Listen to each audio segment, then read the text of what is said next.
Hello, my name is Tony. First things first, The Killer Elite and North Sea Hijack. The former was released in 1975 and the latter in 1980. To my knowledge, they never appeared together on a double bill in the UK or anywhere else, unless you count my living room, which is where I recently watched them again back to back. Originally, I saw both movies separately and some years apart at the Market Hall Cinema. So what am I playing at here? I'm revisiting them individually but together because when I watched them again, one right after the other, I was struck by what complementary bedfellows they were. They are both very different animals in feel, tone, content and style, yet they both have some relative similarities, and I really enjoyed the experience, and it set me to thinking just how much I would have got a kick out of seeing them on the big screen like this back in the day. I suppose you can either bear with me through it or not, up to you, but it's how I'm going to do it anyway, self-indulgent as that may be. Did I ever mention how self-indulgent I am? Sure, I must have. I'll get the sad part out of the way. By 1980, the 70s had ended, because that's how decades work. 10 years and done, and the next one kicks off. It's a thing. My golden era of movie-going was no more. Double bills were getting fewer and farther between, rare beasts indeed, and the future didn't look so bright I was going to be strapping on shades anytime soon. I could see it looming ominously ahead, and it was one predominantly populated by a procession of endless Star Wars clones, mind-numbing creative dumbness, and criminal cinematic stupidity. Sure, I still had the Bond franchise for company, and the promise of more works from Eastwood, Coppola, Scorsese, Carpenter and others, but Hitchcock, Peckinpah, Hammer Studios and a host of other filmmaking luminaries and producers were no more. I looked upon North Sea Hijack as the last film of the 70s, a footnote to that decade, because it seemed to me to be the last of the line. That type of unself-conscious, eccentric, both intentionally and unintentionally mirth-inducing and effortlessly entertaining action flick was fast reaching the end of its time. For me, North Sea Hijack was the final blast. But for the moment, I'm going to flip back to 75 and a film that saw macho renegade visionary director Sam Peckinpah accused by critics of becoming a hollow commercial sellout, The Killer Elite. Bear in mind, most of the same critics didn't like a lot of his previous works either, the ones that pushed the boundaries and weren't felt to be slaves to commercialism. The Wild Bunch, The Getaway, Pat Garrett and Billy the Kid, Straw Dogs, The Ballad of Cable Hogue, Junior Bonner, Bring Me the Head of Alfredo Garcia, the latter being the one that most critics had most problems with, and convinced most Hollywood studios that old Sam was too mad, bad and dangerous to employ, a risky proposition, more trouble than he was worth.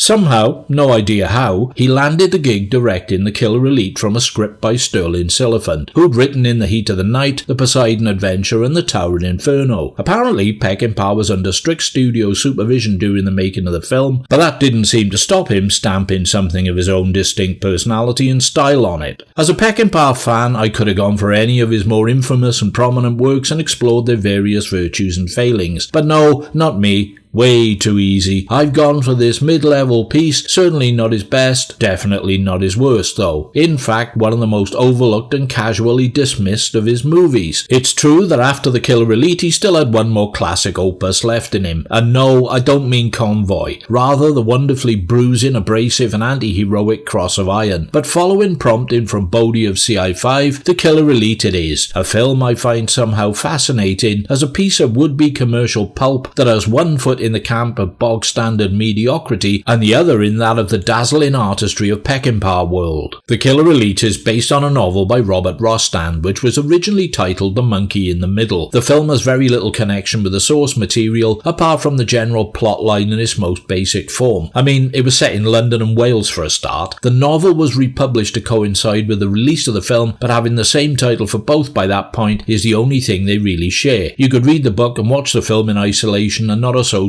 the one with the other. A Jason Statham vehicle with the same title popped up in 2011 and promptly popped back down again. It was that forgettable. James Caan is Mike Locken, who, along with his buddy and colleague George Hansen, Robert Duvall, work for a private intelligence agency handling dubious contracts from the CIA. On their latest job, Hansen turns rogue, executes the client with a bullet to the head, and cripples Locken by shooting out his kneecap and elbow, so our main man is effectively retired from the game. Tapping into Peckinpah's usual themes of betrayal, redemption, revenge and macho angst, the rest of the movie is in two parts. Firstly, Lochan's anguished and painstaking rehabilitation, learning to shoot and fight again, assisted by leg and arm braces and a walking stick and kung fu lessons. Secondly, a core mission to protect visiting Taiwanese politician Chung and his daughter Tommy from assassination, Japanese actor Meiko and Vietnamese-American actress Tiano Alexander respectively. As luck would have it, Hansen is heading up the hit squad. Lochan, determined to prove himself to his former employers and take revenge on Hansen, assembles a protection detail consisting of driver and old friend Mac, Burt Young, and sociopathic marksman and gun nut Miller, Bo Hopkins. Meanwhile, a parallel hit squad of lively ninjas is also dispatched to ensure Chung does not survive. The architect of all this is one of Lochan's former bosses. The second half shifts into a much higher gear than the first, with some wild bloodthirsty gunfights and car chases, groovy explosions, and a climax aboard a mothballed warship which depicts what happens when ninja death squads meet machine gun fire. No contest really. The violent action utilises Peckinpah's slow-motion filming technique and is deftly edited by Monty Hellman, sometimes with near razor-sharp precision. There's an almost dreamlike quality to some of it, a weird combination of balletic martial arts and frantic gunplay. James Caan gives a convincing portrayal of a damaged soul struggling to come to terms with life-altering events. Duvall is on fine form as the cocky and unrepentant traitor Hansen, and Burt Young and Bo Hopkins provide solid and quirky support. It's as if some of the aesthetic of the Wild Bunch bled all over the landscape of 3 Days of the Condor, whilst failing to match either of those films in quality or depth. But everything Peckinpah ever directed gripped the attention and dazzled the senses at some point in some way, and The Killer Elite is no different because it has those moments. Plus, it was the first Hollywood movie to feature ninjas. Gotta count for something. Yeah, I know, they were in You Only Live Twice as far back as 1967, but that's still a British film by my reckoning.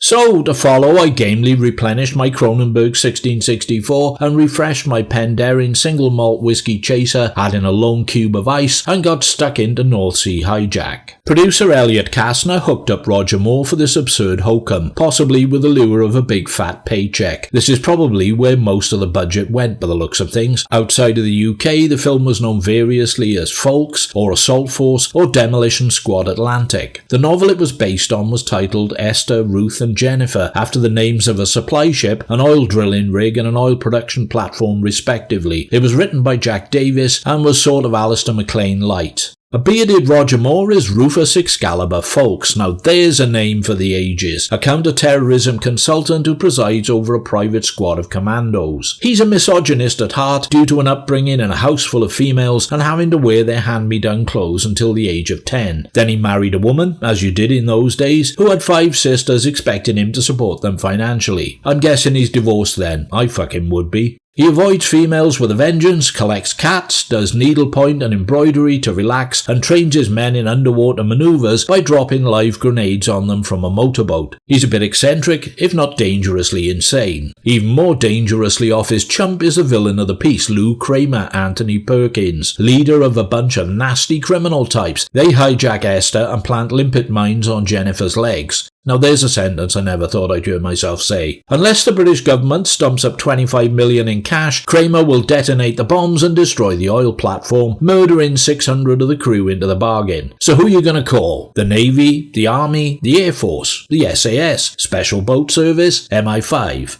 Shit, no. Let's call that bearded, woman-hating, cat-loving, cross-dressing amateur seamstress with a screw loose Rufus Excalibur Folks, the only man for a job like this. Yes, right, well I see that now. Don't I? Not really, but hey, just go with it. What ensues is in some respects underwhelming in terms of scale and spectacle, but it's a jolly little high seas adventure in the same vein as the yarns of Alistair MacLean and Desmond Bagley. James Mason is drafted in to add a touch of class as an admiral, and Anthony Perkins adapts his patented Norman Bates routine into the form of a crooked corporate gangster with a delusional psychosis, complete with a multitude of grimacing tics and nervy twitches. But for the most part it's Moore's show, and he's clearly having fun in an atypical role which gives an inkling of what Bond might have been like if written by Oscar Wilde or George Bernard Shaw, on what was not one of their better days. There's a strong vein of humour and some madcap moments. Moore wearing an eye-watering vermilion wetsuit. A wetsuit in vermilion, just what one needs at night. throwing one of his own men overboard by accident. Bloody fool. Where the hell is Harris? Someone threw him over the side.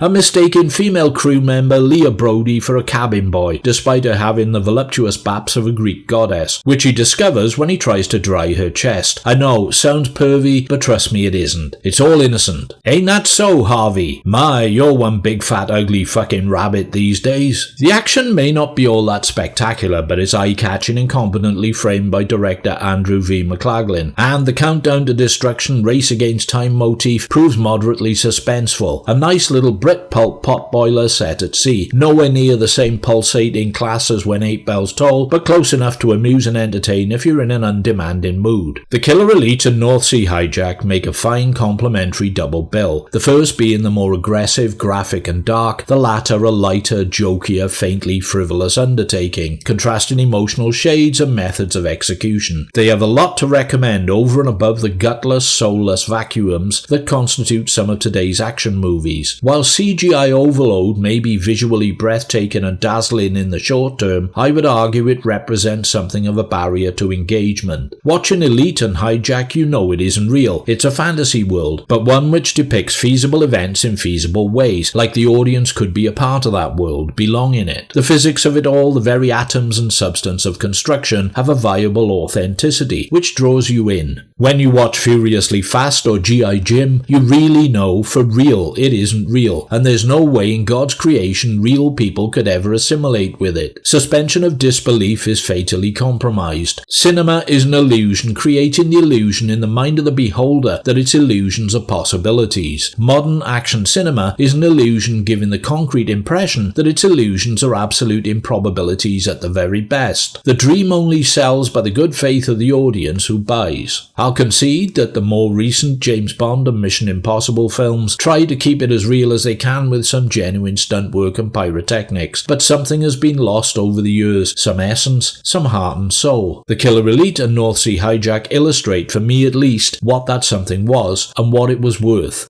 and why I miss it.